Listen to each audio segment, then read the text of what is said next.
sudah sama-sama kami tadaburi di grup learning community gitu.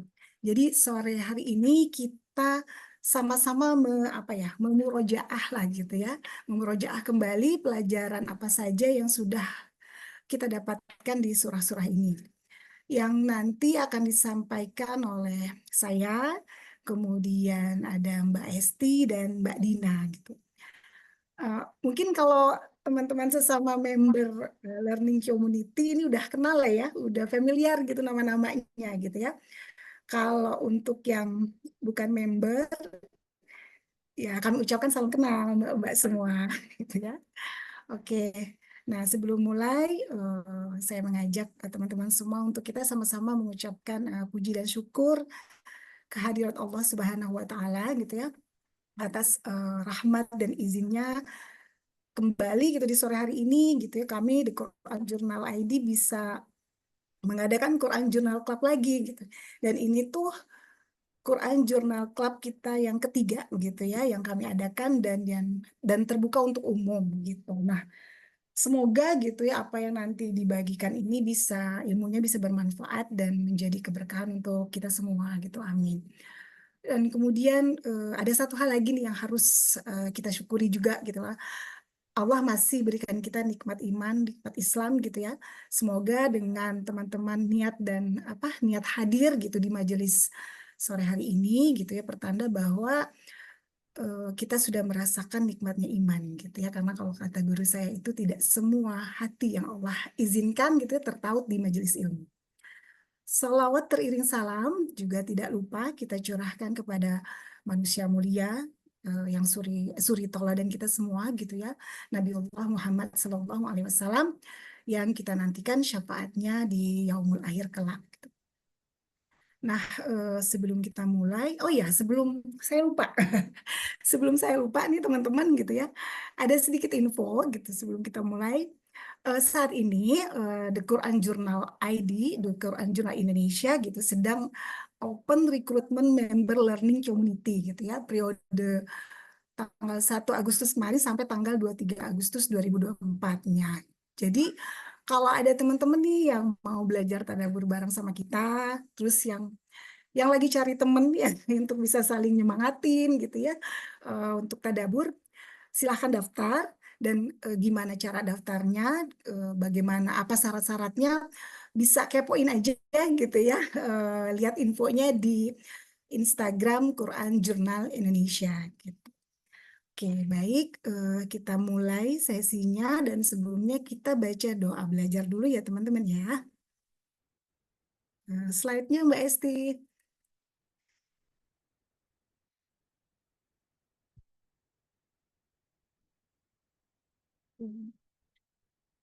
Baca niat belajar bersama. Bismillahirrahmanirrahim. Nawaitu ta'alluma wa ta'lim wa tazakkura wa tazkir wa naf'a wal intifa'a wal ifadah wal istifadah wal hasya ala tamassuk bikitabillahi wa sunnati rasulih wa du'a ilal huda wa dalalah ala khair ibtigo'a wajhillahi wa maradatihi wa qurbihi wa sawabi. Oke.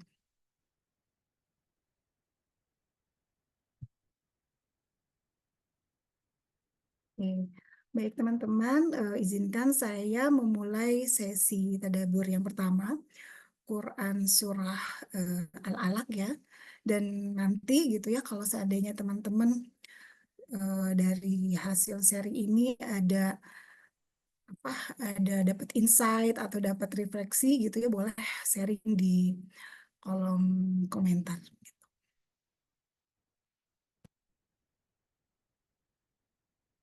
Oke. Bismillahirrahmanirrahim gitu kita mulai Quran Surah Al-Alaq. Oke, nah ya lainnya. Sedikit pengantar ya tentang surah ini teman-teman. Surah Al-Alaq ini adalah surat pertama yang Allah turunkan di dalam Al-Quran dan uh, surah yang menjadi gitu ya. Dan ayat yang pertama, ayat yang menjadi wahyu pertama yang diturunkan kepada Nabi Muhammad itu adalah permulaan ayat 1 sampai dengan ayat 5 gitu. Dan Quran surah Al-Alaq ini sendiri itu terdiri dari 19 ayat gitu ya. Jadi setelah ayat 1 sampai dengan 5, ayat ke-6-nya itu dan selanjutnya itu diturunkan secara bertahap gitu ya. Asbabun nuzulnya juga berbeda, tetapi makna dan pesan yang terkandung di dalam ayat-ayatnya itu saling berkaitan gitu, dan saling melengkapi. Surah ini, ketika tadabbur surah ini, saya bagi menjadi beberapa tema. Yang pertama yaitu ada perintah pertama di ayat pertama, kemudian ada tentang keagungan Allah di ayat kedua, kemudian tentang kemurahan Allah di ayat ketiga sampai ke ayat kelima, kemudian tentang manusia yang melampaui batas itu di ayat ke-6, ayat ke-8 sampai dengan ayat ke-8. Kemudian orang yang mendustakan itu ayat 9 sampai ayat 14 dan motivasi untuk istiqomah itu di ayat 15 sampai ayat 19. Next, Mbak Esti. Oke, kita mulai di ayat yang pertama. Nah, bagi teman-teman ya, bagi teman-teman yang mungkin sudah pernah gitu belajar tentang Sirah Nabawiyah gitu ya, atau yang sudah pernah mendengar kajian tentang Sirah Nabawiyah, khususnya tentang awal mula turunnya wahyu pertama begitu ya. Insya Allah gitu kalau sudah pernah belajar tentang Sirah Nabawiyah, ketika tadabur surah ini tuh biasanya akan lebih apa ya, bahasanya tuh lebih ngefeel gitu ya, lebih ngefeel karena bisa membayangkan gitu ya, bisa memvisualisasikan gitu ya kejadian atau kisah di balik ketika ayat ini turun gitu. Kita coba murojaah di sedikit gitu kisahnya ya teman-temannya gitu ya. Tapi kalau yang mau cerita detailnya mungkin teman-teman bisa lihat kajian lengkap dari ustadz-ustadz gitu ya.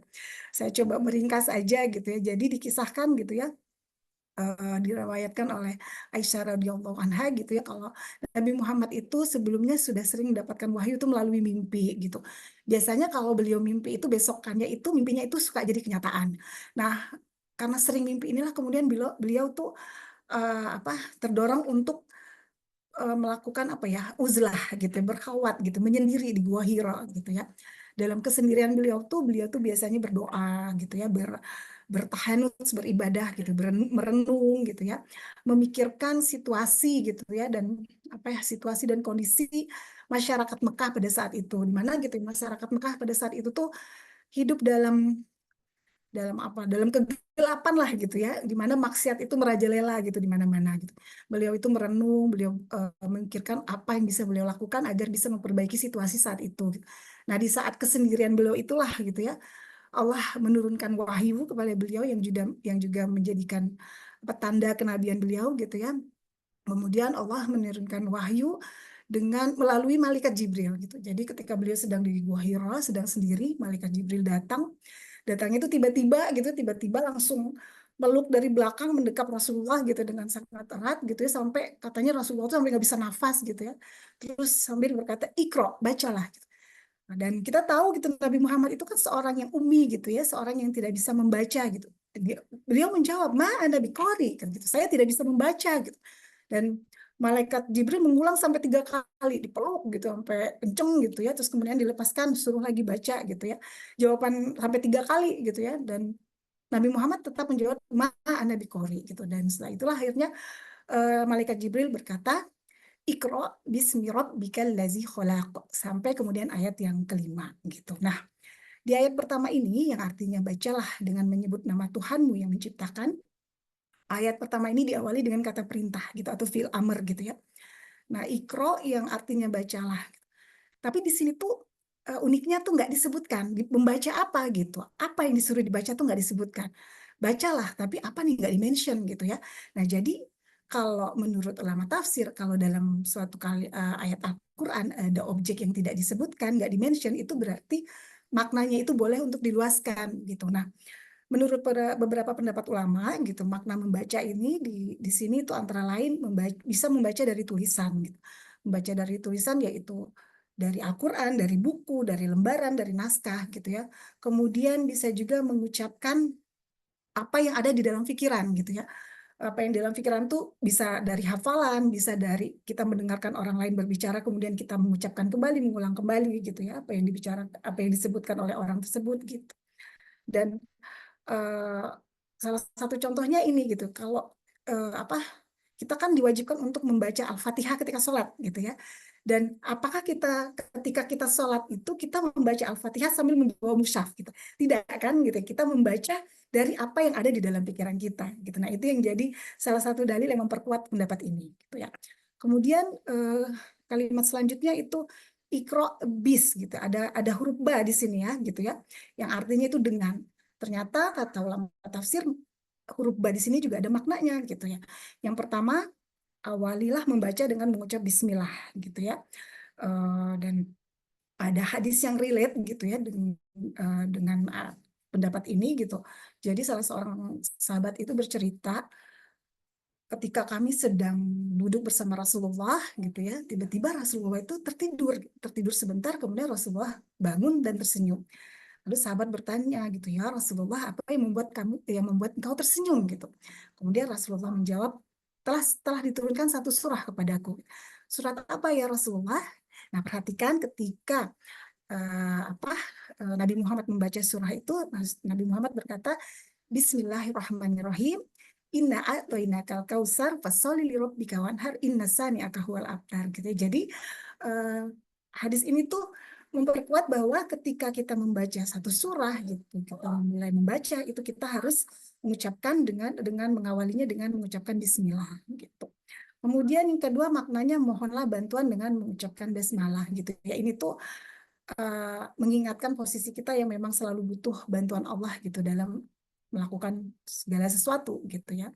Yang ketiga, ikhlaslah karena Allah. Jadi dalam membaca ataupun melakukan kegiatan apapun gitu harus diniatkan karena Allah gitu. Nah, yang menariknya lagi ini di ayat pertama ini gitu ya. Kalau memang makna bi di sini adalah membaca dengan mengucapkan bismillah, tapi kenapa redaksinya kok tidak ikro bismillah, tapi ikro bismi rob gitu ya. Ada kata rob di sini. Nah, makna penggunaan kata rob di sini ternyata adalah untuk menenangkan hati Nabi Muhammad gitu. Karena apa? Karena pertama Nabi Muhammad itu kan tidak bisa baca gitu ya. Beliau disuruh baca tuh bingung karena nggak bisa baca. Jadi makna rob di sini tuh seperti Allah tuh mau bilang, tenang Muhammad, gitu, tenang ya Muhammad gitu. Aku tahu engkau tidak bisa membaca gitu, tapi ada aku Robmu gitu yang akan mendidikmu gitu, akan mengajarimu hingga engkau bisa membaca gitu. Yang kedua juga kan Nabi Muhammad itu dikisahkan pada saat turunnya wahyu ini beliau tuh sangat shock gitu ya, apa benar-benar sampai pulang ke rumah cari istrinya Khadijah tuh dalam keadaan gemetar sampai bilang zambiluni gitu kan ya, saking apa bingung takut kalut gitu ya. Jadi kata Rob di sini tuh seperti ingin menenangkan Nabi Muhammad gitu, ya Allah, ya Muhammad tenanglah gitu, jangan takut gitu, wahyu ini turun dari Robmu gitu, Rob yang menjagamu, yang memeliharamu begitu gitu ya. Itu maknanya gitu. Dan kemudian di akhir kalimat tuh ada perkataan allazi khalaq. Itu tuh kalimatnya kayak ngegantung ya teman-teman ya. Kayak yang ya Tuhanmu yang menciptakan. Menciptakan apa gitu kan ya. Jadi kayak kita yang baca tuh kayak memang dibikin penasaran nih gitu, bikin bertanya-tanya gitu. Ada informasi apa lagi nih gitu selanjutnya begitu. Nah, informasi selanjutnya itu ada di ayat yang kedua. Next, Mbak Esti. Oke, tentang keagungan Allah gitu ya. Nah, ternyata di sini Allah sebutkan khalaqal insana min alaq. Jadi dia telah menciptakan manusia dari segumpal darah. Oh, ternyata menciptakan manusia gitu. Tapi sebelum itu ada yang juga menarik begitu di ayat ini.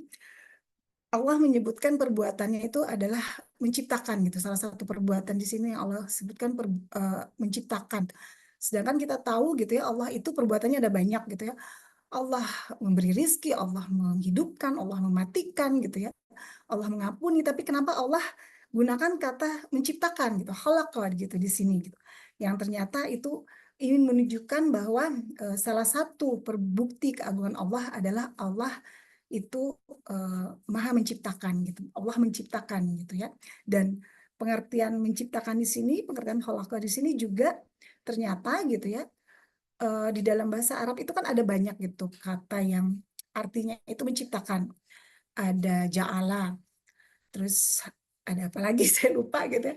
Ada beberapa gitu ya, dan Allah menggunakan kata khalaqa di sini karena ternyata khalaqa ini artinya adalah menciptakan dari sesuatu yang nggak ada menjadi ada. Jadi makin terbukalah gitu ya bukti keagungan Allah itu. Dan di sini lanjutnya Allah bilang Allah menciptakan manusia. Kenapa kok Allah hanya menyebutkan manusia aja gitu? Padahal kan Allah tuh nggak menciptakan manusia aja gitu. Allah itu menciptakan hewan, tumbuhan, jin gitu ya. Kenapa kok cuma manusia gitu? Para ulama berpendapat karena Allah ingin menunjukkan bahwa manusia itu adalah makhluk ciptaan Allah yang paling mulia dibandingkan makhluk-makhluk yang lainnya. Begitu. Kemudian eh, dan apa makna kata al-insan di sini juga ternyata Allah pilih gitu. Kenapa Allah pilih kata al-insan walaupun sebenarnya ada banyak kata lain dalam bahasa Arab yang bisa menjelaskan arti manusia, ada anas, ada bashar gitu ya. Ternyata al-insan ini kan berasal dari kata nasya yang bermakna lupa. Jadi salah satu fitrah manusia adalah pelupa sehingga butuh untuk terus diingatkan. Diingatkan tentang apa gitu ya? Di kalimat selanjutnya min alaq gitu. Dia telah menciptakan manusia dari segumpal darah. Jadi manusia tuh diingatkan gitu. Asal muasalnya itu dari alaq gitu. Dari alaqo gitu, alaq. Dari segumpal darah gitu. Dari sesuatu yang hina lah, dari sesuatu yang nggak ada apa-apanya gitu. Tapi kemudian Allah jadikan makhluk yang mulia gitu. Allah beri akal gitu ya. Allah beri kemampuan untuk membaca, untuk bisa menuntut ilmu begitu ya. Nah, jadi bisa makin apa ya, makin terbuka gitu keagungan Allah itu tadi gitu ya. Dan agar manusia itu kembali apa ya merenungkan gitu ya dan dan menimbulkan kesadaran diri sebagai seorang hamba ciptaan Allah gitu. Jadi agar manusia juga jangan sombong begitu. Oke, next.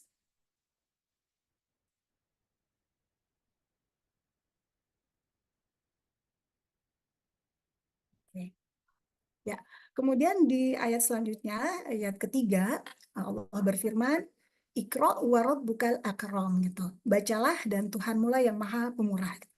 Di ayat ketiga ini ada pengulangan kata Iqra ya gitu. Nah, kalau menurut para ulama tafsir, kata Iqra di ayat pertama itu artinya perintah membaca untuk diri sendiri. Sedangkan kata Iqra di ayat ketiga ini adalah perintah membaca untuk disampaikan kepada orang lain gitu.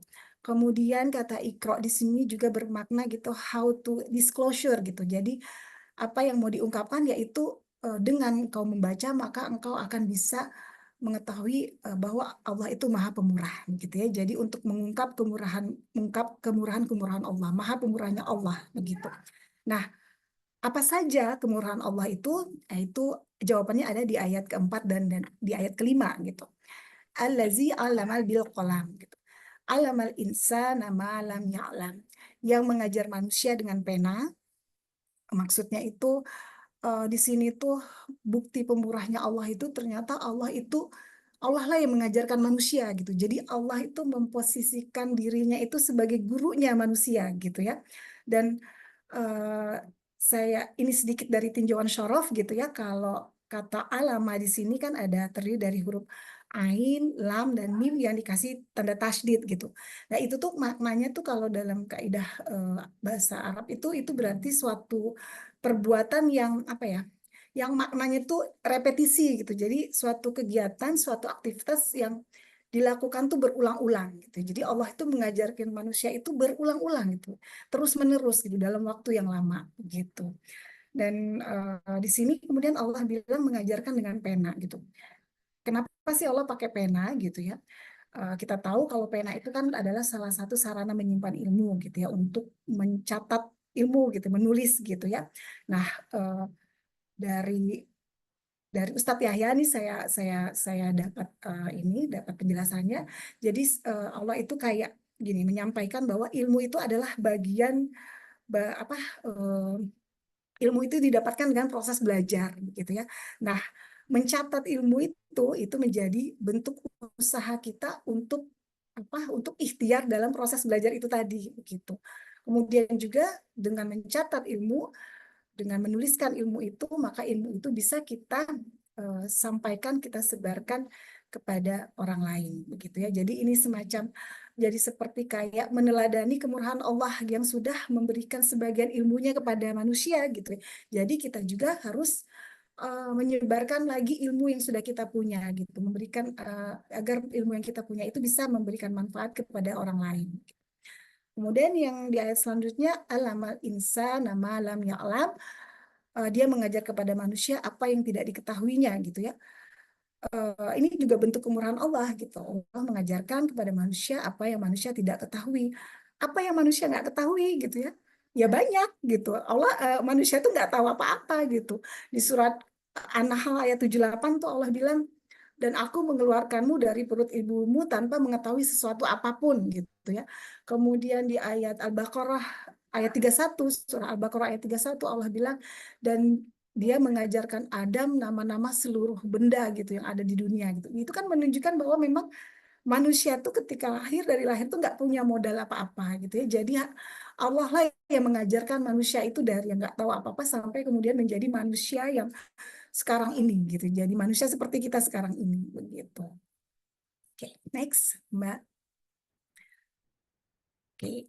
Nah, ayat ke-6 hingga ayat ke-8 ini bicara tentang manusia yang melampaui batas.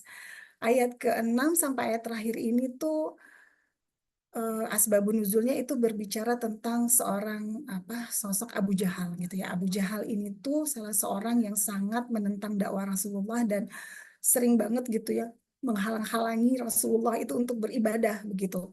Dan Abu Jahal ini apa ya, pada zaman itu salah satu orang yang terpandang gitu ya. Orang yang cerdas, orang yang berilmu gitu ya.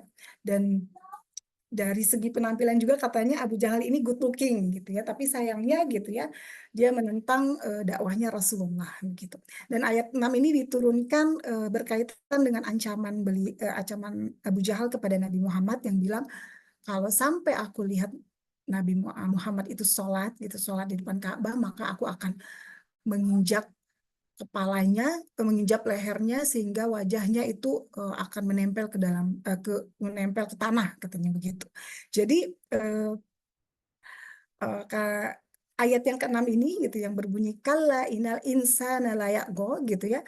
Jadi semacam teguran keras dari Allah gitu ya. Ketahuilah gitu ya, sesungguhnya manusia benar-benar melampaui batas gitu. Jadi merujuknya kepada Abu Jahal gitu. Si Abu Jahal ini sangat-sangat melampaui batas gitu.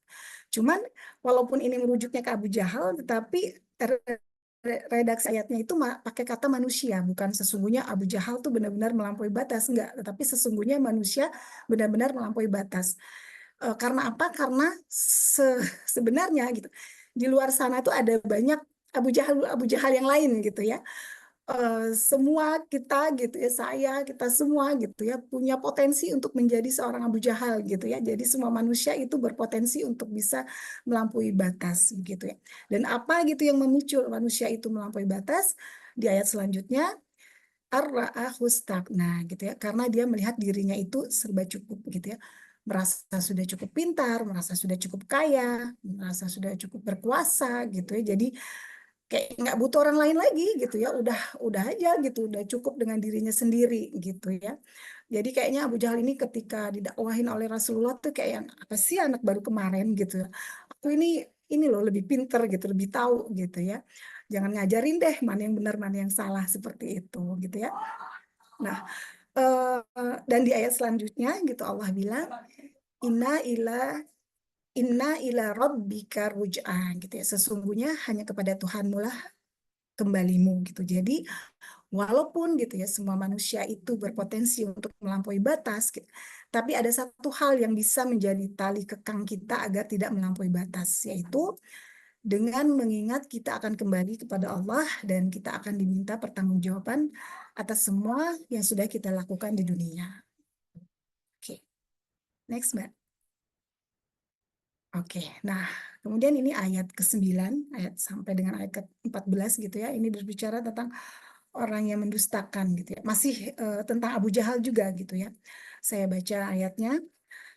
Allah berfirman, "Aro'aital lazi yanha abdan iza sholat, aro'aita in kana 'ala huda, aw amara bittaqwa, aro'aita in kazzaba wa tawalla." Bagaimana pendapatmu tentang orang yang melarang seorang hamba ketika dia melaksanakan sholat gitu? Bagaimana pendapatmu jika dia yang dilarang sholat itu berada di atas kebenaran atau petunjuk gitu, atau dia menyuruh bertakwa kepada Allah gitu ya. Nah di ayat-ayat ini ada banyak kata aroita gitu di sini ya. Kata arwaita itu maknanya semacam seperti kecaman gitu atau sindiran gitu ya. Jadi si Abu Jahal ini orang yang dibicarakan di sini tuh didorong untuk diajak untuk berpikir gitu, diajak untuk merenung gitu. Jadi kayak dikasih sindiran, Kak, tapi masih lembut gitu di sini tuh, masih lemah lembut lah gitu, masih masih dengan cara dinasihati gitu. Jadi kayak Allah itu mau bilang, ya Abu Jahal mikir dong kamu tuh gitu ya. Masa sih ada abdan gitu, ada abdan itu hamba Allah yang istimewa gitu ya. Ada hamba Allah yang istimewa tuh lagi sholat dan sholat itu adalah ibadah yang paling mulia gitu ya. Ya kok kamu larang sih gitu ya? Di mana sih pikiranmu gitu? Kayak masih diajak ngomong baik-baik gitu ya.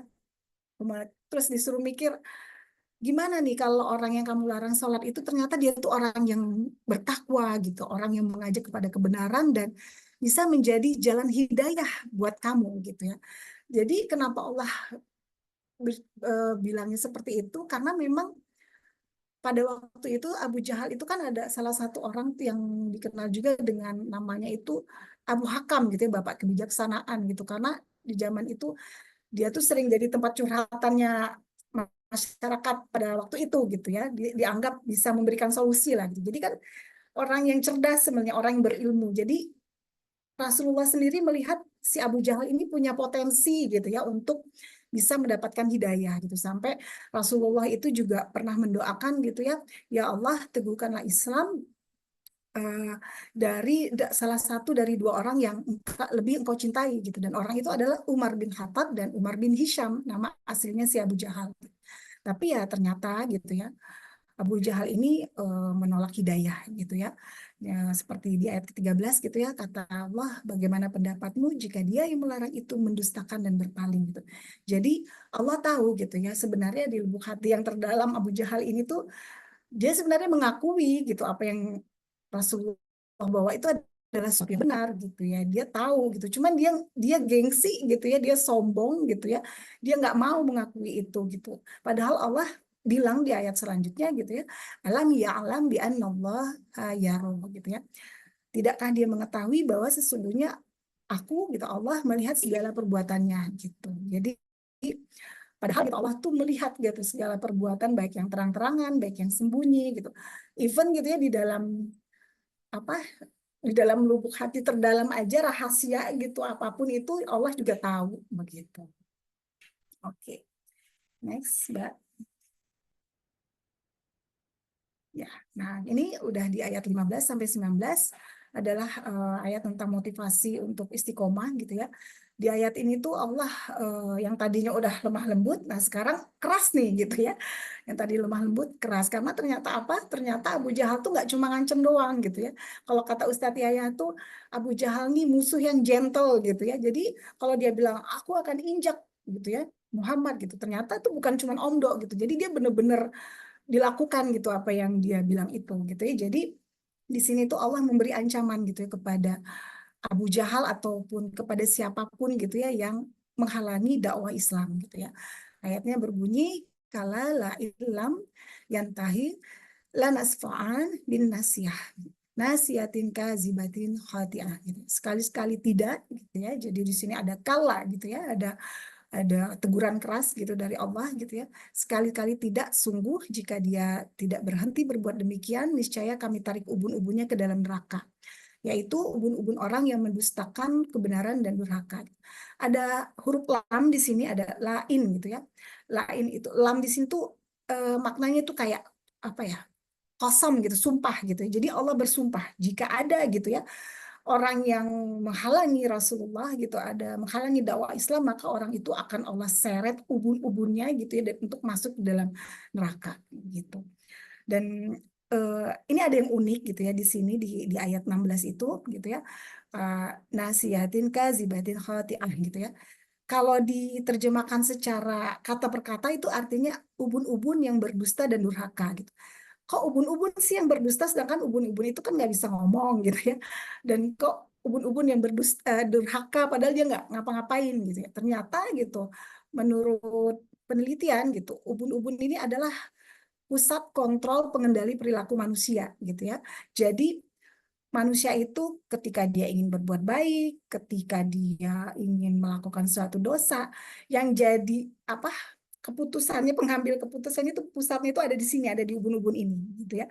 Maka kalau bahasa ilmiahnya itu apa ya saya lupa. Oh, frontal lobe gitu ya. Teman-teman nanti bisa googling ya, gitu. Ada artikel yang membahas juga tentang rahasia ubun-ubun di dalam Al-Qur'an ini, gitu.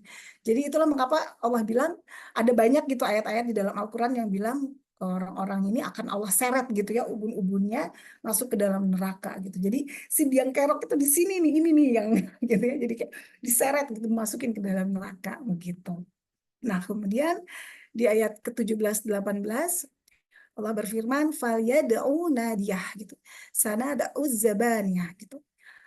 Eh, ayat ini nih jadi gini, jadi eh, si Abu Jahal ini benar-benar ternyata mendatangi Rasulullah yang sedang sholat, tapi ternyata rencananya gagal gitu. Dia udah bawa pasukan, udah bawa followersnya lah gitu ya. Ternyata rencananya gagal.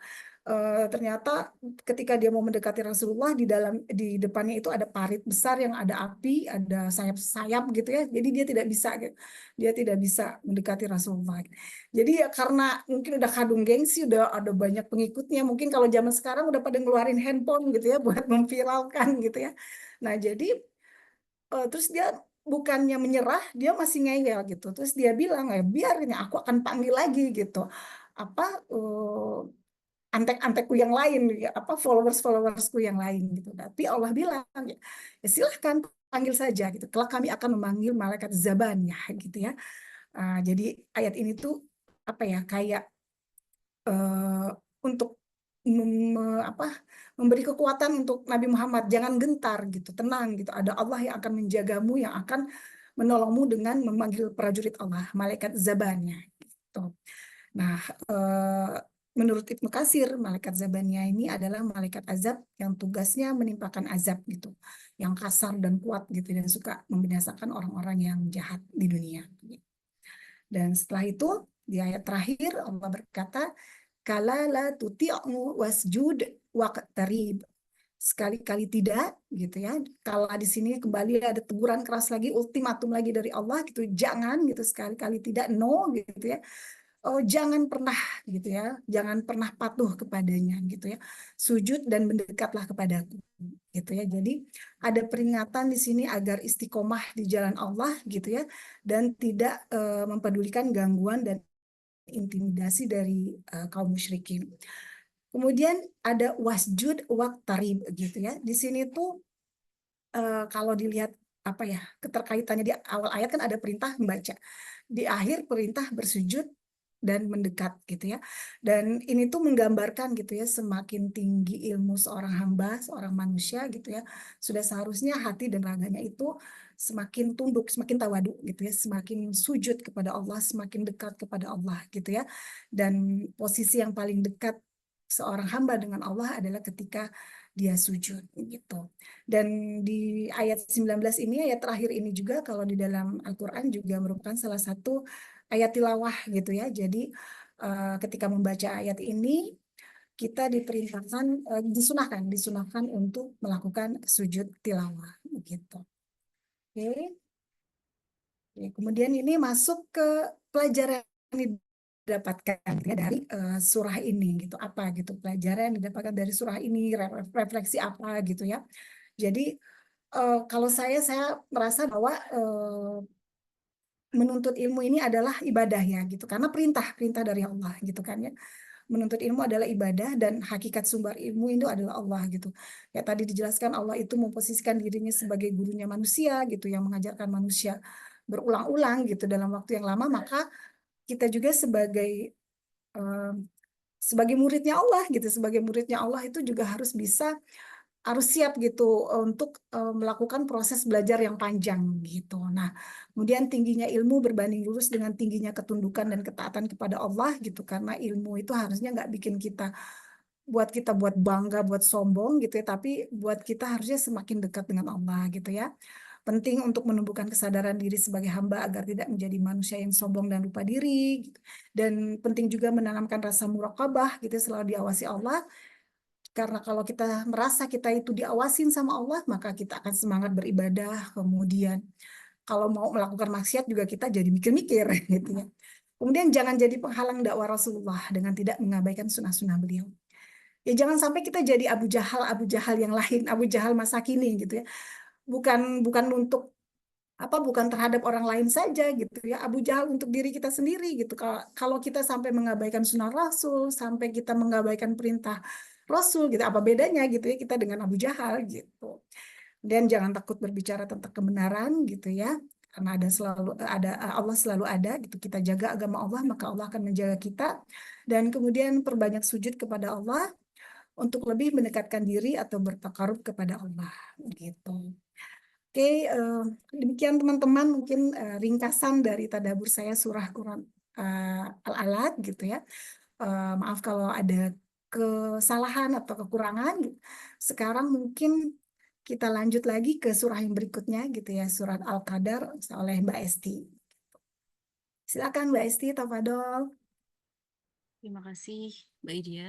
Assalamualaikum warahmatullahi wabarakatuh. Bismillahirrahmanirrahim. Rabbi shrah li sadri wa yassir li amri wahlul 'uqdatam min lisani yafqahu qawli. Sebelumnya perkenalkan teman-teman, nama saya Sian Sari Pramesti, biasa dipanggil Esti. Saya akan berbagi terkait surat Al-Qadar. Jadi surat Al-Qadar ini, maaf sebentar. Jadi surat Al-Qadar ini ada 5 ayat. Saya bagi jadi tiga tema besar. Yang pertama, kapan Al-Quran diturunkan di ayat pertama. Kemudian, apa itu Lailatul Qadar di ayat 2-3. Dan keistimewaan Lailatul Qadar di ayat 4-5. Yang pertama, kapan Al-Quran diturunkan. Jadi tadi sebelumnya Mbak Dia sudah menjelaskan terkait wahyu yang pertama turun, yaitu Quran Surat Al-Alaq ayat 1-5. Nah, jadi sebenarnya kapan Al-Quran itu diturunkan? Al-Quran diturunkan nanti di sini akan dijelaskan. Jadi Al-Quran, Inna anzalnahu fi lailatul qadar. Sesungguhnya kami telah menurunkannya, Al-Quran, di malam Lailatul Qadar. Jadi eh, ayat ini, maaf. Jadi ayat ini tiba-tiba diawali dengan inna, tiba-tiba diawali dengan penekanan. Jadi agak aneh ya, kalau kita misalkan ngomong, tiba-tiba kita ngomong sungguh. Jadi apanya yang sungguh? Kok tiba-tiba ngomong sungguh? Jadi nah, inilah eh, keistimewaan Al-Quran. Jadi dengan kata inna ini bisa menjelaskan bagaimana kondisi masyarakat pada saat itu. Jadi Al-Quran itu singkat, padat, tapi memiliki makna yang luas jika kita mau mempelajari. Nah, jadi inna ini tuh untuk menggambarkan kondisi pada masyarakat pada saat itu yang masyarakat tuh heboh, bertanya-tanya, meragukan apakah benar Al-Quran itu turun dari Allah. Apa bukan hanya eh, yang dibuat-buat oleh Rasulullah seperti itu. Nah, jadi dengan kata inna ini Allah menjelaskan kondisi masyarakat saat itu. Kemudian anzalna artinya menurunkan. Jadi anzalna ini bisa anzala dan juga bisa nazala. Jika anzala itu maknanya diturunkan 1 kali. Nah, ini di ayat ini tuh anzala. Jadi Al-Quran diturunkan 1 kali keseluruhan isi Al-Quran dari Lauh Mahfudz ke Baitul Izzah, yaitu langit yang terdekat dengan bumi.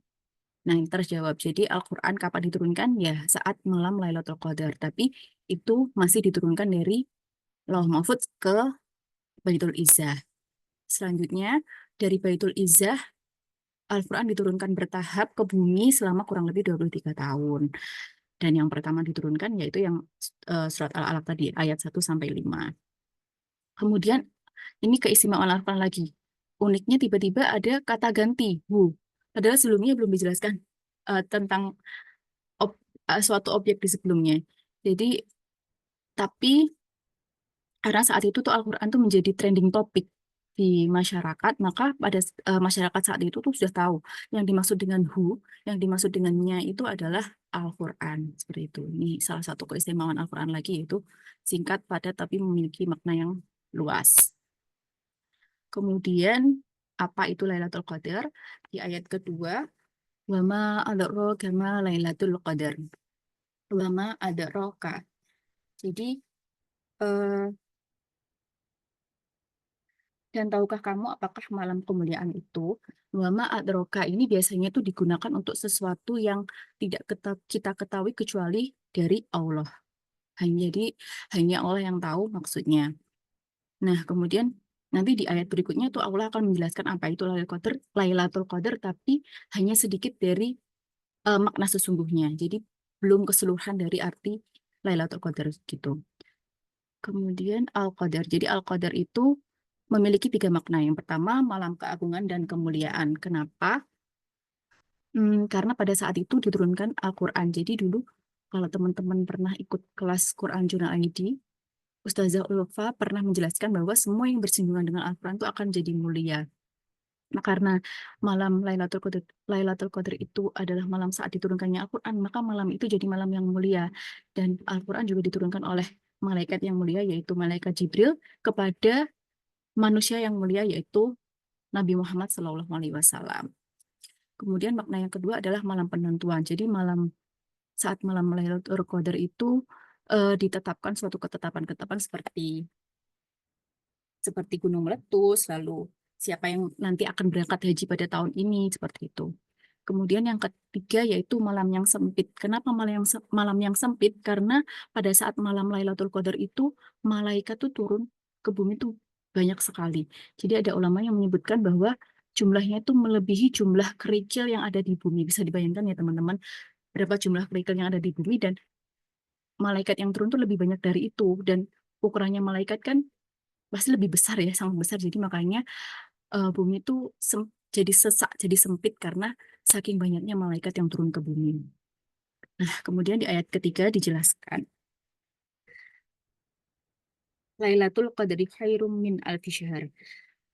Malam kemuliaan itu lebih baik daripada 1.000 bulan. Di sini diulang lagi Al-Qadar. Jadi di surat Al-Qadar ini ada 3 kali pengulangan kata Al-Qadar. Seperti yang kita ketahui, jika ada pengulangan itu maknanya adalah menegaskan. Jadi untuk mengambil perhatian yang membaca. Jadi eh, maksudnya Allah itu ingin menegaskan atau meneguhkan betapa pentingnya Lailatul Qadar ini. Lailatul Qadar itu benar-benar malam yang sangat mulia. Jadi kita benar-benar harus perhatian dengan Lailatul Qadar ini. Jangan sampai meremehkan karena malam ini tuh lebih baik dari 1.000 bulan. Dan kenapa lebih baik dari 1.000 bulan? Jadi yang pertama ini adalah keistimewaan untuk umat Nabi Muhammad yang tidak diberi usia yang panjang seperti umat sebelumnya. Jadi umat-umat sebelumnya seperti umat Nabi Nuh dan umat nabi-nabi sebelumnya itu kan umurnya panjang-panjang ya. Tapi untuk umat Nabi Muhammad umurnya kurang lebih 80 tahun atau ya 1.000 bulan itu. Nah, jadi untuk asbabun nuzulnya pada saat itu Nabi Muhammad tuh bercerita kepada sahabat-sahabatnya bahwa di zaman dulu, pada zaman Bani Israel tuh ada orang yang diberi gelar abid. Jadi kalau zaman sekarang mungkin kayak syekh atau kiai gitu ya. Pokoknya orang-orang yang alim. Nah, itu orang yang diberi gelar itu tuh syaratnya adalah beribadah selama 80 tahun berturut-turut tanpa putus. Kemudian sahabat-sahabat saat itu kayak kecewa bagaimana bisa beribadah selama itu, padahal umur umur umat Nabi saat itu kan nggak sampai selama itu. Nah, kemudian Allah memberikan kemuliaan ini kepada kita, umat Nabi Muhammad, bahwa ketika kita beribadah di malam Lailatul Qadar akan dicatat ibadah kita itu selama 1.000 bulan atau bahkan lebih baik dari itu. Seperti itu. Untuk yang kedua, untuk menunjukkan saking banyaknya. Jadi mungkin jadi 1.000 itu kan menunjukkan banyak. Nah, itu menunjukkan saking banyaknya dikali lipatkan nilai ibadah kita. Jadi eh, mungkin bisa jadi malah lebih dari 1.000 bulan itu pengkaliannya. Seperti yang dijelaskan di ayat sebelumnya kan wama adrokah itu sesuatu yang tidak kita ketahui kecuali dari Allah. Jadi kita tidak tahu makna sesungguhnya dari 1.000 bulan ini. Bisa jadi memang lebih dari 1.000 bulan ini. Kemudian keistimewaan Lailatul Qadar di ayat keempat, tanazzalul malaikatu warruhu fiha biidni rabbihim min kulli amr.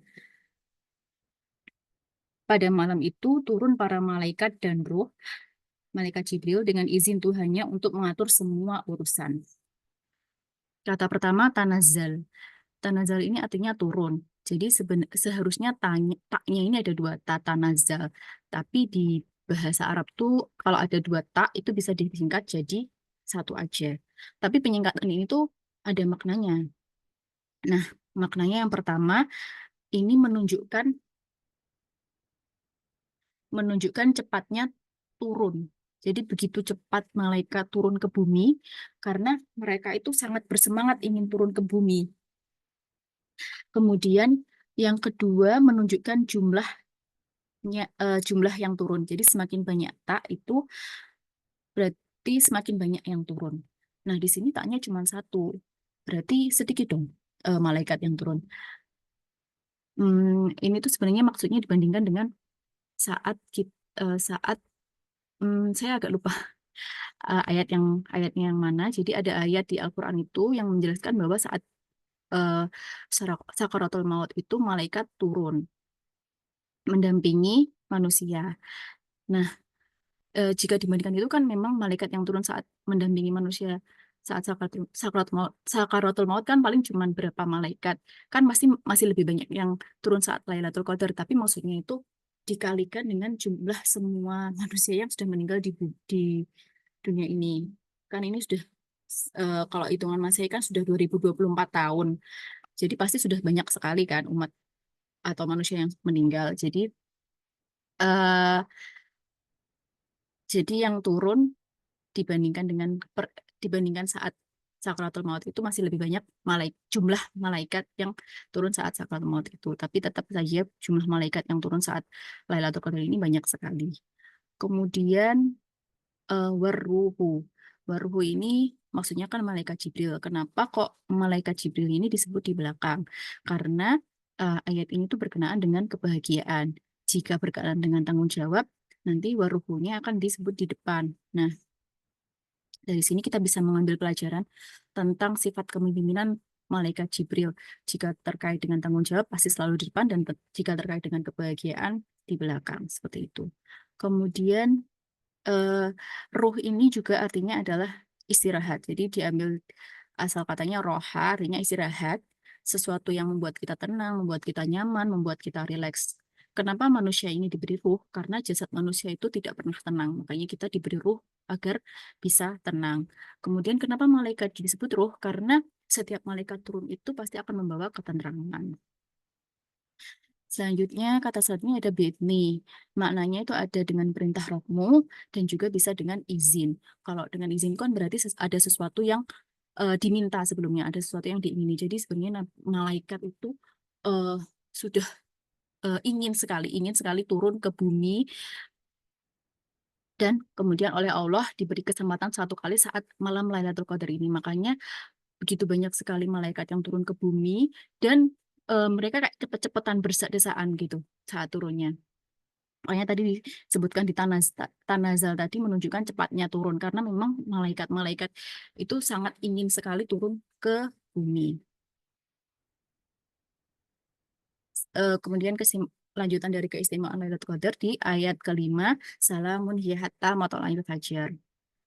Oh ya, sebelumnya kenapa malaikat turun saat Lailatul Qadar itu yang pertama untuk mengamini doa-doa orang mukmin dan yang kedua untuk memeluk atau menyalami atau mengucapkan salam kepada orang-orang mukmin yang beribadah pada saat itu. Itulah salah satu juga keistimewaannya Lailatul Qadar. Kemudian ayat kelima, salamun hiya hatta matla'il fajar. Maksudnya salam ini maksudnya adalah yang pertama penuh kedamaian, tentram. Jadi pada saat itu sihir atau semua perbuatan buruk jin itu tidak bisa terjadi. Kemudian yang kedua, ucapan salam malaikat kepada orang-orang yang beribadah sampai terbit fajar. Kemudian yang ketiga artinya keselamatan. Jadi dikaitkan dengan orang-orang yang memperoleh Lailatul Qadar itu eh, akan tentram sampai ia meninggal. Itulah keistimewaan Lailatul Qadar ya, Masya Allah. Baik, selanjutnya apa yang bisa kita pelajari dari surat Al-Qadar ini? Yang pertama, Al-Quran itu istimewa dan indah. Jadi kata-katanya singkat tapi padat dan kata-katanya tuh sangat menenteramkan hati. Kemudian Lailatul Qadar adalah malam yang sangat mulia. Jadi Prof. Hurai Shihab pernah mengatakan bahwa orang yang memperoleh Lailatul Qadar itu adalah orang yang bersih hatinya. Maka ini untuk saya pribadi, resolusi tahun ini adalah untuk membersihkan hati, mempersiapkan diri agar bisa memperoleh Lailatul Qadar. Kemudian belajar kepemimpinan dari malaikat Jibril. Jadi kalau terkait seperti yang saya jelaskan tadi, terkait tanggung jawab itu malaikat Jibril itu selalu di depan, tapi untuk perkara yang senang-senang di belakang aja seperti itu. Kemudian kita juga bisa belajar dari para malaikat bahwa para malaikat itu selalu patuh akan perintah Allah dan selalu bersemangat sekali jika itu tentang kebaikan. Baik, mungkin itu saja yang bisa saya sampaikan. Terima kasih. Mohon maaf jika ada salah kata. Saya kembalikan ke Mbak Idia. Terima kasih Mbak Esti. Sekarang kita lanjut ke Mbak Dina ya. Mbak Dina, tafadhol. Assalamualaikum semuanya, teman-teman semua. Izinkan Bismillahirrahmanirrahim. Robbi shrah li sadri wa yassir li amri wahlul 'uqdatam min lisani yafqahu qawli. Izinkan perkenalkan diri saya sebagai Dina. Mungkin dibanding Mbak Idia dan Mbak Esti, saya nggak seaktif dan nggak se apa ya. Pokoknya saya sebenarnya bukan pendatang baru, tapi eh, insya Allah berusaha untuk istiqomah walaupun terseret-seret. Jadi mohon doanya untuk istiqomah dan saya sendiri juga merasa bahwa apa namanya yang paling berat adalah mempertahankan keinginan untuk belajar. Nah, ini mungkin ada kaitannya dengan surat yang akan saya bahas. Saya kebagian di Quran surat Al-Bayyinah, bagian terakhir dari 3 surat. Untuk yang pertama ada saya bagi ya, seperti tadi di Mbak Idia dan Mbak Esti, saya juga membagi ketika tadabbur ada 3 topik utamanya, yaitu pertama Al-Bayyinah itu sendiri. Di bagian pertama ini juga eh, dijelaskan tentang bagaimana umat itu terpecah belah. Nanti umat siapa yang dibahas di sini akan kita bahas lagi selanjutnya. Terus yang bagian kedua hanya diwakilkan oleh 1 ayat saja, ayat kelima, yaitu tentang tauhid dan bagaimana iman dan amal itu saling berkaitan. Terakhir tentang balasannya. Nah, jadi di awal itu dijelaskan tentang pecahnya umat, jadi ada yang ke kiri, ada yang ke kanan gitu ya. Terus kemudian kalau menurut Ustaz Nauman Alikan itu sebenarnya yang memecah itu apa sih gitu. Tauhid itu sendiri tadi yang kedua itu tauhid. Dan itu karena tauhid itu mereka terpecah 2. Nah, apa yang terjadi dari 2 perpecahan itu dibahas di bagian ketiga, balasan dari masing-masing uh, umatnya yang terpecah tadi itu. Jadi kita mulai dari yang pertama, bukti yang nyata. Al-Bayyinah, kita awali dengan, saya baca ya sebentar ya. Bismillahirrahmanirrahim. A'udzubillahi minasyaitonirrajim. Bismillahirrahmanirrahim. Lam yakunil ladzina kafaru min ahlil kitabi wal musyrikina munfakkina hatta ta'tiyahumul bayyinah. Orang-orang yang kufur dari golongan ahlul kitab dan orang-orang musyrik tidak akan meninggalkan kekufuran mereka sampai datang kepada mereka bukti yang nyata. Langsung nih di awal ayat ini, di awal surat ini langsung dijelaskan ada beberapa umat. Nah, ini kan kalau tadi Mbak Idia dan Mbak Esti menjelaskan tentang Al-Quran itu sendiri, turunnya bagaimana, kemudian di Quran surat Al-Bayyinah ini dijelaskan kenapa sih harus ada Al-Quran gitu. Al-Quran itu adalah bukti yang nyata dari yang selama ini dipertanyakan 2 umat ini, yaitu Ahlul Kitab dan orang-orang musyrik. Jadi apa namanya Ahlul Kitab itu siapa? Ahlul Kitab itu adalah orang-orang Nasrani dan keturunan Nabi Musa, yaitu yang mempercayai kitab Taurat dan kitab Injil gitu ya, Yahudi dan Nasrani. Sementara kalau ahli kitab itu dikatakan oleh semua mufassirun bahwa orang-orang musyrik adalah yang penyembah berhala. Jadi bukan berbeda dengan si ahli kitab tadi. Nah, kemudian mereka itu kemudian mempertanyakan, mereka merasa bahwa kitab yang mereka pegang itu benar gitu kan. Dan Masya Allahnya tuh di dalam semua kitab itu sudah dinyatakan bahwa akan datang bukti nyata gitu. Bukti nyatanya itu siapa dan bagaimana. Ini kemudian dibahas, tentu saja mereka yang percaya itu membahas itu gitu ya. Nah, salah satu contohnya ya, saya baca dulu di ayat kedua. Rasulun minallahi yatlu suhufan mutahharah. Nah, di situ kan disebutkan bukti yang nyata itu adalah Rasul dari Allah, yaitu Nabi Muhammad, yang membacakan lembaran-lembaran suci Al-Quran. Nah, kemudian orang-orang ahli kitab itu tadi dan orang-orang musyrik itu sebenarnya sudah tahu bagaimana sosok yang akan dikirim oleh Allah gitu ya untuk membawakan ayat-ayat sucinya Allah gitu. Mereka sudah diberikan penjelasan. Nah, di sini saya mendapatkan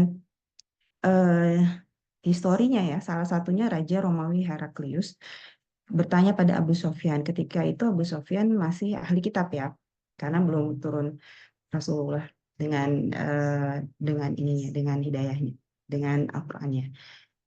Heraklius bertanya pada Abu Sofyan tentang sifat Rasulullah. Seperti apa sih nanti yang datang ke kita tuh kayak apa? Datang dari mana? Datang dari umat yang mana? Seperti membawa apa segala macam. Terus, nah pada saat sebelum turun datangnya Rasulullah itu Heraklius menyatakan berikrar bahwa oke lah kalau nanti memang Rasulullah datang, saya akan uh, percaya dan mengikutinya gitu kan. Tapi qadarullah ya, memang semuanya sudah Allah tetapkan. Ternyata itu tidak terjadi.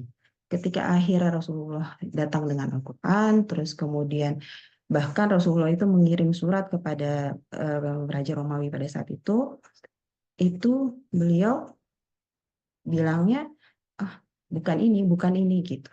Jadi dia merasa bahwa ini nyambung sama yang tadi Mbak Idia bilang ya, bahwa kalau kita sudah merasa benar ya udah gitu. Seolah-olah ini Abu Jahal ada di potensial lah ya, ada di semua manusia gitu. Terus kemudian ya itu juga yang terjadi pada Heraklius, dia merasa benar enggak, bukan ini menurut saya, bukan ini menurut saya.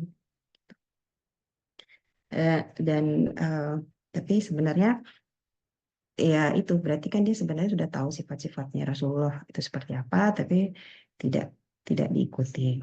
Nah, ini tercantum juga di Quran surat Ali Imran yang artinya, dan janganlah kamu menyerupai orang-orang yang bercerai-berai dan berselisih sesudah datang keterangan yang jelas kepada mereka. Mereka itulah orang-orang yang mendapat siksaan yang berat. Jadi kalau terus terang, kalau tadaburnya saya ketika memahami ayat pertama dan kedua ini gitu ya, ketik banyak sekali fakta-fakta Al-Quran atau mungkin Sunnah Rasul itu yang sebenarnya secara logika nyampe gitu ya ke kita gitu. Terus tapi dan harusnya dengan hati pun kita dengan mudahnya beriman tentang keutamaan duha misalnya, tentang keutamaan tahajud ya dan segala macamnya. Cuma kadang-kadang ada aja gitu ya di bagian dari diri kita yang merasa bahwa nggak apa-apa lah, nggak usah lah, ginilah, yang penting sholat fardu aja, yang kayak gitu-gitu gitu ya. So, atau mungkin yang lebih ekstrim lagi yang lainnya gitu ya. Uh, jadi kalau refleksi kepada diri saya sendiri adalah ketika kita tahu bahwa itu sebenarnya kebenaran, ada dijelaskan apa kebaikannya segala macam, harusnya kita membuka diri kita tentang kebenaran itu gitu supaya kita bisa mendapatkan manfaatnya dan bisa beriman dengan apa yang Allah perintahkan. Dan kalau kita sudah kalau kita sudah sama-sama sepakat dengan kebenaran itu, insya Allah tidak akan terpecah belah gitu. Intinya dari tiga ayat pertama itu seperti itu. Kemudian ayat ketiga nyambung ya.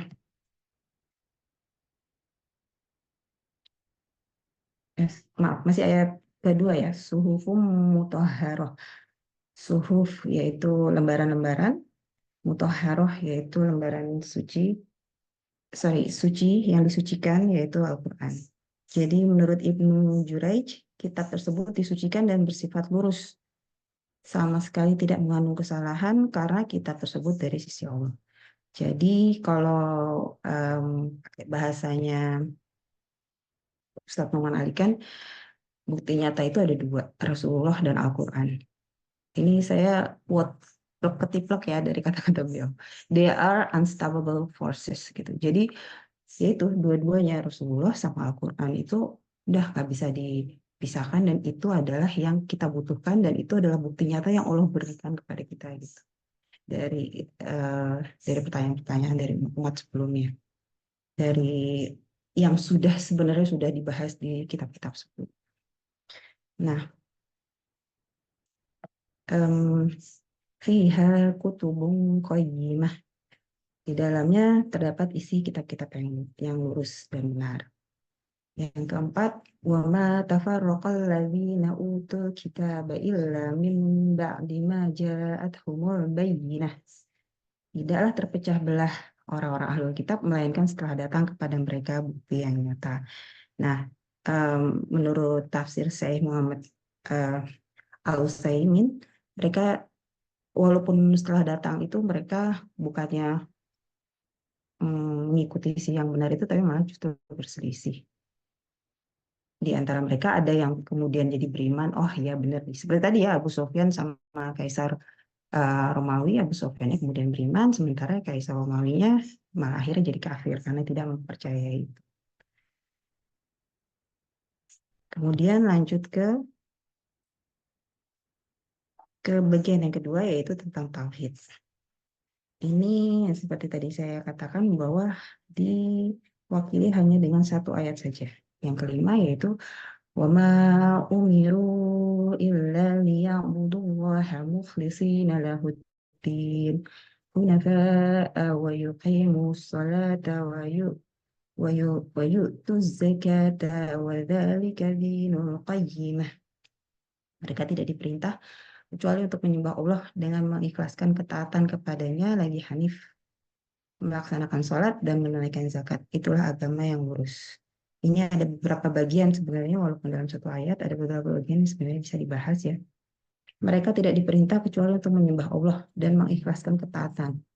Jadi hanif di sini yang berasal dari kata hunafa, artinya dengan lurus, maksudnya adalah menyimpang dari kemusyrikan. Jadi negatif plus negatif jadinya positif gitu ya.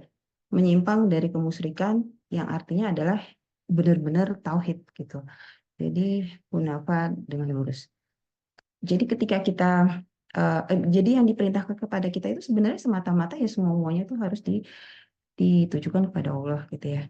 Ketika kita menyembah dan melakukan ketaatan itu ikhlas kepada Allah. Kemudian di bagian berikutnya adalah tentang kita diperintahkan untuk melaksanakan sholat dan menunaikan zakat.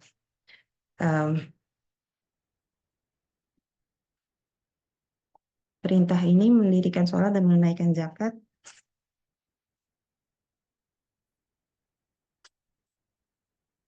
ini kalau menurut Ibnu Katsir, tafsir beliau, kalau sholat itu adalah ibadah badan, ibadah fisik yang untuk diri kita sendiri, sementara kalau zakat adalah dengan berbuat ihsan untuk orang lain gitu. Jadi sepertinya dengan dua ibadah itu sepertinya cukup gitu ya, sudah mencukupi semuanya. Terus kemudian yang terakhir, itulah agama yang lurus. Wadzalika dinul qayyimah. Qayyimah lurus. Tafsir Al-Sa'di, agama yang lurus, yaitu agama lurus yang akan mengantarkan ke surga penuh kenikmatan. Dan selain dari surga itu adalah jalan-jalan yang mengantarkan ke neraka jahim. Jadi jalan itu sebenarnya cuma satu gitu, cuma ke Allah aja. Nah, yang menarik dari ketiga bagian satu ayat ini, itu semuanya bukan mengisyaratkan ya, jelas gitu ya, menyatakan bahwa kita harus tauhid, harus semuanya diikhlaskan untuk Allah, baik itu sholat, baik itu zakat, itu untuk Allah, dan itulah si agama yang lurus yang harus kita lakukan.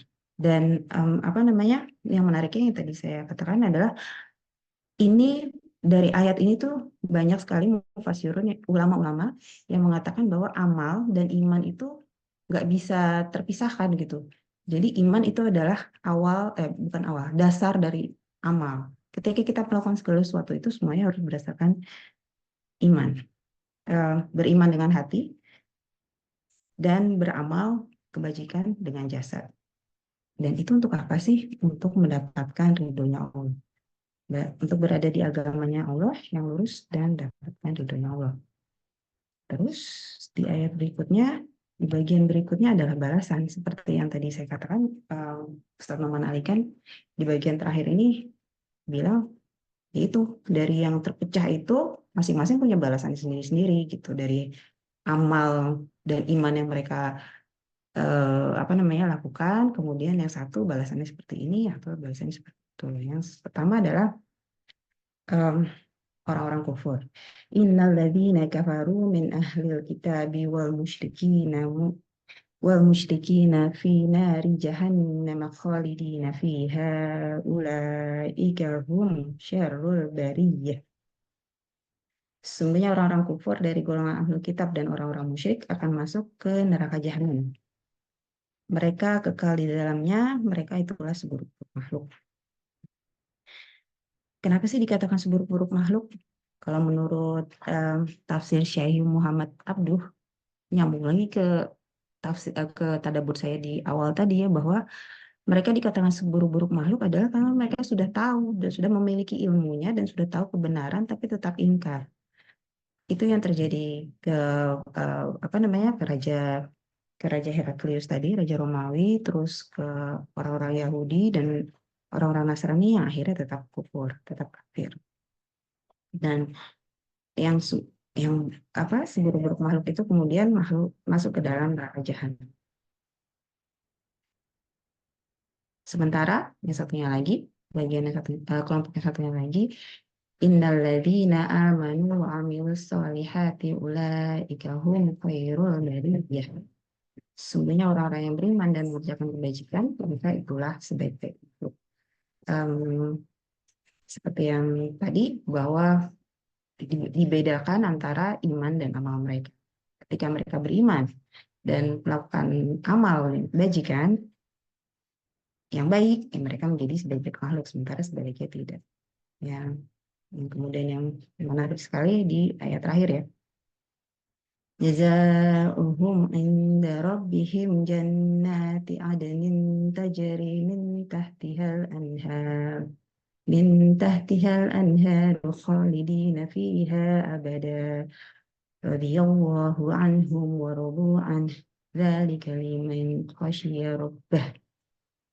Balasan mereka ini masih menjelaskan tadi orang-orang yang beriman dan beramal soleh.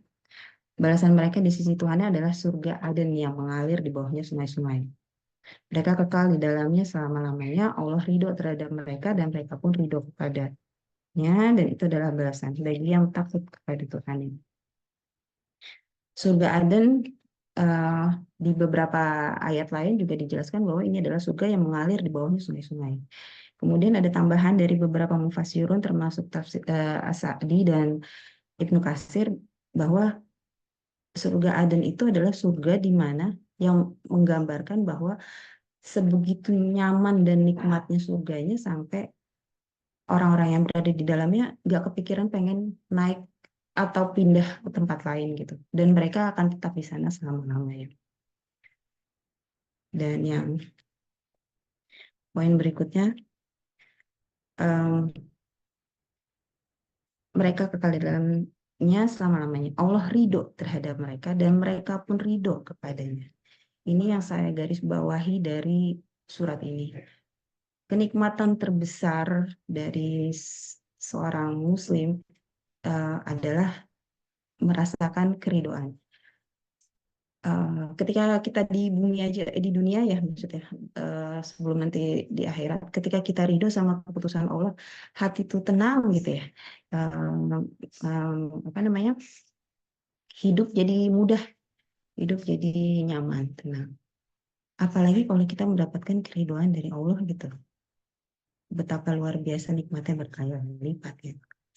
Dan bayangkan itu semua terjadi ketika di akhirat nanti gitu. Luar biasa nikmatnya, nikmat banget gitu ya. Seperti yang di screen ini saya katakan, saya tulis bahwa Ibnu Katsir berkata bahwa ridho Allah pada orang beriman itu sudah lebih mulia dari segala nikmat abadi yang Allah berikan. Jadi kita cari-cari selama ini kan ridhonya Allah gitu ya. Ketika di ayat terakhir ini dikatakan bahwa nanti di sana dapat surga yang udah di sana nggak kepikiran pindah ke surga yang lainnya. Kemudian Allah akan memberikan ridhonya. Wah, Masya.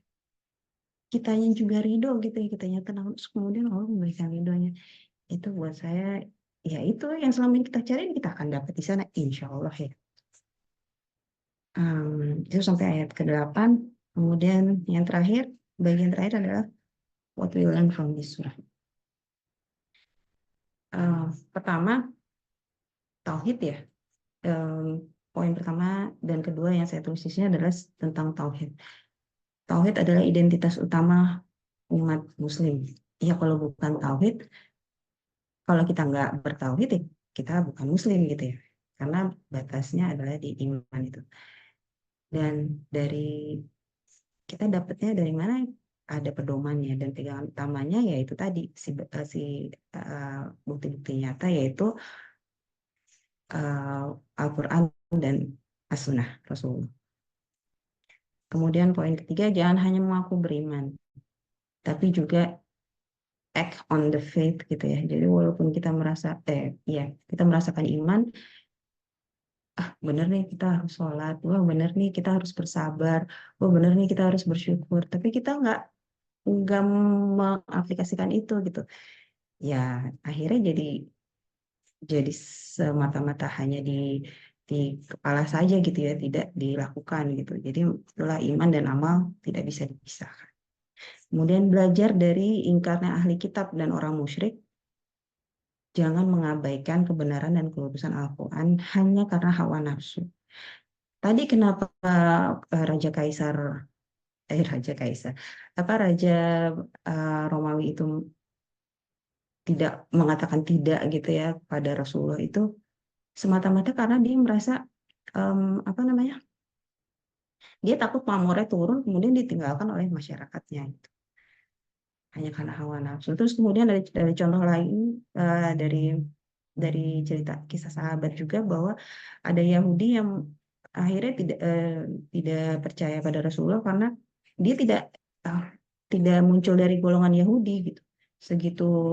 Segitu pride-nya gitu ya kepada bangsa Yahudinya. Kemudian ketika tidak datang dari kaum Yahudi, akhirnya dia tidak percaya. Jadi semata-mata hanya karena hawa nafsu. Nah belajar dari situ ya awalnya dia kan beriman terus kemudian dia tidak beriman itu berarti kita harus berpegangan pada doa gitu ya. Jadi nggak boleh lepas pada doa. Kemudian yang saya pelajari juga yang itu tadi nikmat terbesar bagi orang beriman adalah mampu ridho pada segala ketetapan Allah dan mendapat ridho dari Allah atas segala. Demikian aja Mbak Esti, Mbak Idia, monggo dilanjutkan.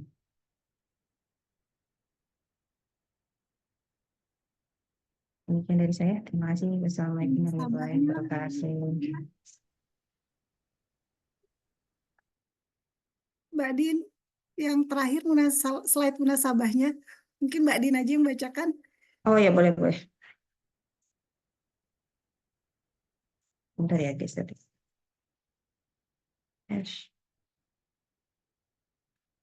Munasabahnya kaitannya Al-Bayyinah dengan Al-Qadar. Al-Qadar menerangkan awal turunnya Al-Quran. Mungkin di Al-Alaq juga dijelaskan tentang awal turunnya Al-Quran dan Al-Bayyinah menjelaskan salah satu sebab diturunkannya Al-Quran, kenapa Al-Quran diturunkan.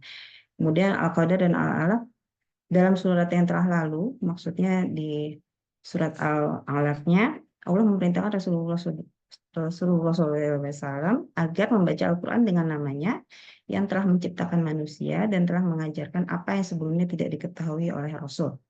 Sedangkan di Al-Qadar, Allah menjelaskan permulaan Al-Quran diturunkan dan keutamaan malam Lailatul Qadar. Begitu Mbak kaitannya antara masing-masing ayat. Jazakillah khairan, Mbak Din. Baik, Ci. Terima kasih. Ini Ya, banget ya, apa ya, deep banget itu yang tadi ya, ridho Allah adalah nikmat gitu ya, nikmat nikmat yang paling besar yang tidak bisa kita sandingkan dengan nikmat-nikmat lain di dunia ini gitu ya Mbak Din ya gitu. Dan semoga kegiatan sore hari ini juga bisa mendatangkan ridho Allah untuk kita semua ya. Amin amin ya robbal alamin. Oke, teman-teman, tadi saya, Mbak Esti, Mbak Din gitu ya sudah menjelaskan secara ringkas gitu hasil tadabur kami gitu ya di Quran Surah Al-Alaq, Al-Qadar, Al-Bayyinah gitu ya. Mungkin teman-teman di sini ada yang mau sharing juga terkait apa refleksinya gitu atau insight-nya gitu. Mau di kolom chat boleh atau mau open mic juga boleh, silahkan loh. Kita sharing aja gitu ya, kita berbagi aja gitu. Karena di sini kita sama-sama apa ya, sama-sama pembelajar gitu ya, sama-sama belajar gitu.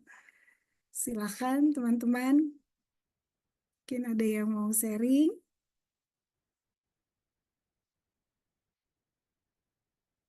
Atau mungkin sambil menunggu nih, tadi kan Mbak Din bilang gitu ya, masih terseret-seret gitu.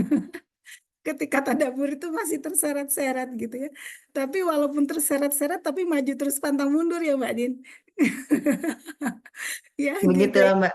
Ini Dan aku itu terus terang ngeliat Mbak India sama Mbak Esti itu jadi salah dua panutan aku loh gitu. Kalau ngeliat, Masya Allah. kalau ngeliat, terus merasa kayak diingetin gitu. Oke deh, ayo. Makanya jalan lagi gitu. Entah itu ketemu di IG atau di Telegram atau di mana gitu ya. Terus Iya, masa iya. kalah sih, Cie. Gitu kan ya sebenarnya. Iya, memang sih itu salah satu manfaatnya kita berada dalam grup apa grup Telegram gitu ya, grup learning community itu ya Mbak ya. Di saat semangatnya lagi down gitu ya, lagi ya aku juga sering gitu mengalami itu gitu. Kayaknya butuh pecutan gitu ngelihat teman-teman yang lain, wah udah sharing nih gitu. Benar kata Mbak Din, jangan mau kalah dong gitu ya. Jangan mau kalah gitu dan memang makanya kata Rasul juga memang kita harus apa ya harus sering bersama orang-orang salih gitu dalam circle yang saling mengingatkan gitu ya, saling memotivasi gitu ya. Dan kalau seandainya dari Mbak Esti sendiri nih Mbak Esti kalau apa ya tipsnya buat istiqomah tadabur apa nih Mbak? Kalau aku sih ya itu tadi sih lihat temen-temen gitu ya terpecut gitu ya nggak mau kalah nih mau tadabur juga gitu. Kalau Mbak Esti apa Mbak? Sharing dong. Saya sebenarnya sama kayak Mbak Dina ya, masih terseret-seret, masih naik turun banget. Dan sama juga kayak Mbak Idia, dengan gabung di grup Telegram itu jadi pengingat kalau misalkan ya teman-teman udah sharing gitu. Jadi kayak eh jadi bikin semangat gitu. Nih, ini yang ini udah aku belum gitu. Ya sama. Jadi dari teman-teman jadi seperti terpecut untuk mengikuti, untuk maksudnya untuk melanjutkan jurnalnya gitu. Kalau kalau Mbak Esti sendiri ini Mbak selain tadabur dari ayat yang di grup gitu kan kita kalau di grup kan ayat-ayatnya tematik gitu kayak sekarang kita lagi juz amma gitu ya dari juz 30 gitu maksudnya juz 30 gitu ya surah-surah yang ada di dalam juz 30 gitu mungkin di luar itu apa Mbak Esti suka tadabur juga nggak sih Mbak? Iya, Maksudnya di kadang-kadang luar ayat-ayat tadabur mandiri iya itu. kadang-kadang pas pas nemu ayat yang pastinya pengen tadaburi ya, terus tiba-tiba ya bikin jurnal aja ya, makanya kadang terlambat tuh karena kepotong sama yang di luar tema. Tapi nggak aku share Oh, di iya, grup. iya. Tapi jarang sih Mbak, lebih sering ngikutin yang di grup. Dan memang kebantu banget sih yang di grup Telegram karena kan kita udah ada ini juga pemantik tadaburnya. Jadi lebih Iya, memudahkan kita mau tadabur tuh apa yang mau dibahas gitu. iya.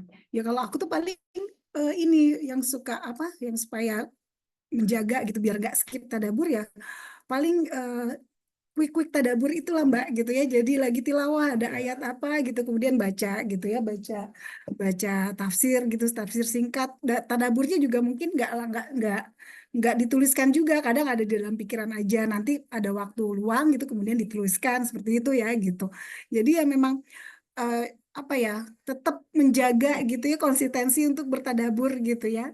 Gitu. Nah, kalau Mbak Din gimana Mbak Din? Mbak Dina cerita dong. Iya, Teman-teman aku nggak memang harus sharing dipaksa ya? sih. Memang Ya. harus dipaksa sebenarnya gitu. Jadi kayak kadang-kadang kan tiba-tiba udah pengumuman aja gitu dari Mbak Dinda atau Mbak Buan, ini terakhir gitu ya. Wih, langsung kebut apa namanya? Yang beberapa ayat sebelumnya yang belum ditadaburi langsung dikebut gitu. Jadi apa namanya? Mesti gitu dulu gitu ya. Mungkin procrastination ya. Kayak padahal aku zaman kemarin ya, maksudnya bukan anak-anak zaman sekarang gitu, tapi oh, masalahnya sama kayak anak zaman sekarang. Tunda-tunda aja gitu. Jadi Ya. ya intinya ya tetap tetap pengen ada di situ gitu. Jadi aku jadi ingat waktu yang kemarin mulai apa eh, minimal absen 70%. Terus aku langsung ngebayangin kalau nggak sampai 70% nanti di kick gitu ya. Apa nggak bisa masuk ke grup itu lagi gitu. Terus aku langsung panik karena takut ngebayangin takut nggak ada yang maksa aku lagi gitu kan. Jadi maksudnya kalau sendiri tuh pasti nggak bisa gitu. Jadi akhirnya ya itu aku langsung ngebut apa yang belum apa aja langsung ya gitu. Jadi akhirnya memang mungkin nggak dalam ya segala macam nggak kayak Mbak Igi sama Mbak Esti yang setiap kata-katanya tuh ada maknanya gitu ya bisa dapat dari sini juga dari situ gitu ya. Kadang suka insecure ya. Cuman tapi pokoknya ayo aja dulu lah, jalan aja dulu gitu. Itulah aku paksanya gitu ya akhirnya. Tapi memang memang harus gitu sih ya Mbak. Maksudnya kalau malah dibiarkan nggak apa-apa deh. Ayo yang penting ikut. Maksudnya gimana ya? Diberikan keleluasaan terlalu terlalu Ya. bebas gitu ya. Menurutku memang akhirnya jadi banyak yang nggak menganggap ini serius gitu. Jadi Ya. eh, kebijakan barunya TQG sih aku appreciate banget ya malah jadi kayak bikin kita mikir gitu. Jadi lebih ini ya. Jadi apa peraturan yang eliminasi itu berarti Iya ini ini ya hasil ya Pak ya. iya. Ya orang-orang kayak aku yang itu yang menunda-nunda sukanya menunda-nunda. Iya. Teman-teman, terima kasih Mbak Dina, Mbak Esti. Teman-teman, apakah ada yang mau sharing? Mungkin ada yang mau ditanyakan? Atau kita sharing tentang open recruitment ya Mbak? Ada slide-nya ya kalau nggak salah ya Mbak Esti ya? Oke, ini tadi yang sudah saya sebutkan di awal tadi ya, gitu ya. Jadi periode open member ya di tanggal 1 Agustus sampai tanggal 23 Agustus 2024 ini. eh, dan ada apa sih di learning community gitu ya? Tadi kan sebenarnya tadi udah sedikit kita kita obrolin nih tadi gitu ya. Jadi kita itu ada tadabbur dan Quran journaling pekanan gitu ya. Kemudian ada penjelasan Quranik Arabik gitu ya yang mana dengan kita belajar tentang Quranik Arabik ini biasanya akan lebih mudah kita untuk bertadabbur begitu seperti tadi kan ya. Saya, Mbak Esti, Mbak Din tuh suka ada menyelipkan sedikit gitu tentang Quranik Arabik gitu ya. Nah, itu bisa membuat kita makin memahami gitu ya ayat-ayat gitu ya, makna yang terkandung dalam ayat-ayat. Kemudian berbagi referensi tadabur. Jadi jangan bingung nih buat teman-teman gitu. Kalau misalkan bingung, saya kalau mau tadabur lihat di mana? Teman-teman di grup itu apa ya? eh, murah gitu. Murah apa maksudnya saling berbagi referensi gitu, saling berbagi referensi. Tapi jadi nggak dikip sendiri nih referensinya agar semua bisa belajar bareng gitu. Dan ada pendampingan tadabur dari fasilitator gitu ya. Ada Mbak Guan, ada Mbak Esti, ada Mbak Uri, ada Mbak Chani, ada saya gitu ya. Kemudian ada Teh Mira juga gitu. Kemudian bisa saling mendukung untuk istiqomah. Tadi juga kita udah bahas ya, jadi makin ya nggak mau kalah tadi, tapi nggak apa-apa ya nggak mau kalahnya itu dalam menuntut ilmu dalam hal kebaikan ya kan gitu. Terus kemudian ada reward gitu. Nah ini ada reward ini gitu ya, ada reward untuk member dengan ketentuan khusus. Nah, ada exclusively free Quran Student Planner Book gitu ya, dan ada template Quran Journaling. Nah, ini nih yang baru nih, ada yang baru nih, ini kemarin-kemarin belum ada, dan sekarang untuk member yang baru ini kita akan sediakan template Quran Journaling, jadi akan lebih memudahkan teman-teman untuk apalagi bagi yang baru beginner gitu ya, baru mengawali bertadabur gitu. Ya, sebentar ada ini. Oh, izin salah doa. Oke, lanjut. Baiklah teman-teman, karena kita juga sebenarnya punya batas waktu dan beberapa daerah kayaknya sudah mulai ini ya, sudah mulai sholat Maghrib nggak sih? Atau mungkin ada yang mau di-sharing lagi ini? Silahkan. Sorry. Mbak Ida izin, mungkin bisa minta doa buat teman-teman yang datang di sini. Ibunya Mbak Uri kan lagi sakit, dirawat di rumah sakit, bisa minta doanya untuk dari teman-teman. Semoga ibundanya Mbak Uri salah satu fasil dari Quran Journal ID yang sedang sakit, dirawat di rumah sakit. Oh iya benar. Jadi salah satu fasilitator kami ini ibundanya Mbak Wuri gitu. Mbak Wuri ini ibundanya sedang sakit. Mungkin teman-teman gitu ya berkenan untuk mendoakan kesembuhan untuk ibundanya Mbak Wuri begitu ya teman-teman ya gitu. Semoga Bunda Bu Wuri diberikan lagi kesehatan gitu ya, diangkat semua penyakitnya dan bisa kembali berkumpul bersama keluarga di rumah begitu. Oke. Dan sepertinya kalau memang sudah tidak ada yang mau dibahas lagi, kita tutup ya, teman-teman. Terima kasih gitu ya untuk teman-teman yang sudah hadir hari ini dan menyimak sampai akhir gitu ya. Jazakumullah khairan gitu ya. Dan insya Allah gitu Allah bisa Allah izinkan lagi kita bisa berkumpul kembali gitu ya di pertemuan-pertemuan berikutnya gitu ya. Semoga quality time kita yang hanya beberapa jam ini bisa menjadi amalan terbaik kita gitu. Jangan lupa untuk teman-teman jika berkenan untuk sharing insight yang didapat dari hari ini, nanti ada template yang dibagikan di grup gitu ya. Jadi mungkin teman-teman bisa uh, isi gitu ya, udah bisa mengisi kayak template-nya untuk sharing gitu, untuk apa sharing hari ini gitu, insight hari ini. Gitu ya. Baiklah, saya tutup sesi kita hari ini dengan membaca astagfirullah sebanyak-banyaknya, astagfirullah, astagfirullah, dan doa kafaratul majlis. Subhanakallahu wa bihamdika asyhadu